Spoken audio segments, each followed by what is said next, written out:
안녕하세요. 베키입니다. 오늘은 좋아하는 일, 잘하는 일, 행복하게 찾는 방법에 대해서 여러분과 함께 이야기를 나누어 보려고 합니다. 당신은 당신이 좋아하는 일이 무엇인지 알고 계시나요? 혹은 당신이 잘하는 일이 무엇인지 알고 계시나요? 과연 이 질문에 네라는 대답을 할 수 있는 사람이 얼마나 있을까요? 저는 38년을 살아보고 나서야 제가 좋아하는 일이 무엇인지, 잘하는 일이 무엇인지 하나씩 찾아가는 시간을 보내고 있답니다.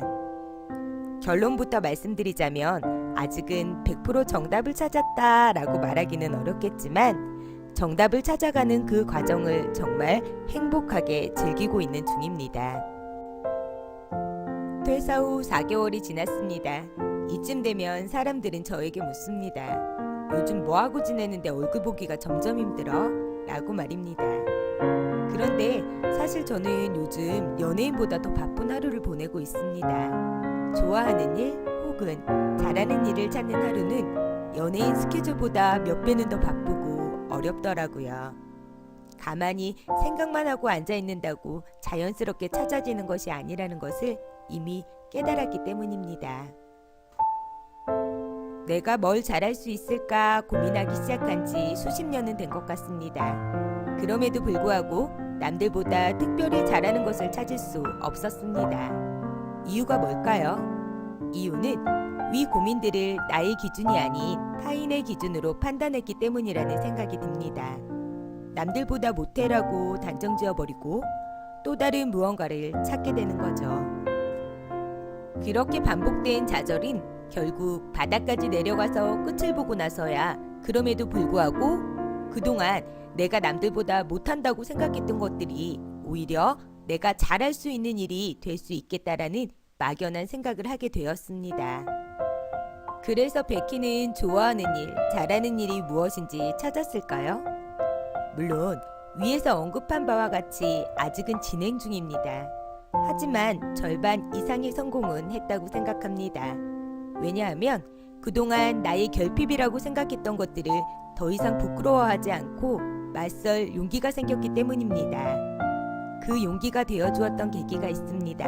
바로 버플톤이라는 행사에 참여한 이후부터였습니다. 버플톤 이후 30일 챌린지를 진행하며 영상은 물론이고 블로그에도 매일 글을 올리기 시작했습니다. 계속 생각들을 풀어나가는 방법으로 활용하고 있죠. 그렇게 2달 정도가 지난 것 같습니다.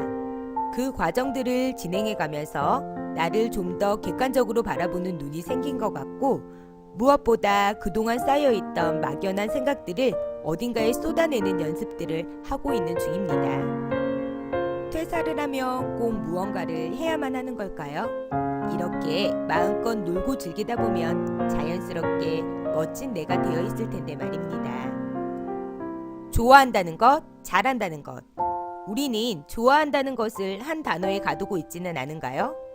예를 들면 강의, 독서, 음악 이런 단어들을 좀 더 풀어서 생각한다면 좋아하는 일 역시 구체화되는 것을 느끼게 되는 것 같습니다. 잘한다는 것도 마찬가지인 것 같습니다. 잘한다라는 기준이 뭘까요? 구체적이지 못한 추상적인 기준에 맞춘다면 어쩌면 평생 잘하는 일이 무엇인지 찾지 못하게 될지도 모릅니다. 제일 중요한 것은 남들이 인정을 하든 말든 내가 좋아한다고 생각하면 좋아하는 것이고 내가 잘하는 일이라고 생각하면 잘하는 것이 되는 것입니다. 여전히 위 고민들은 계속 진행 중에 있지만 그 과정 속에 제가 얻은 깨달음을 공유해 보았습니다. 혹시 같은 고민을 하고 계신 분들이 있으시다면 관점을 살짝 돌려보시기를 추천드립니다. 당신을 응원합니다. 좋아요, 구독하기 꾹 눌러주세요.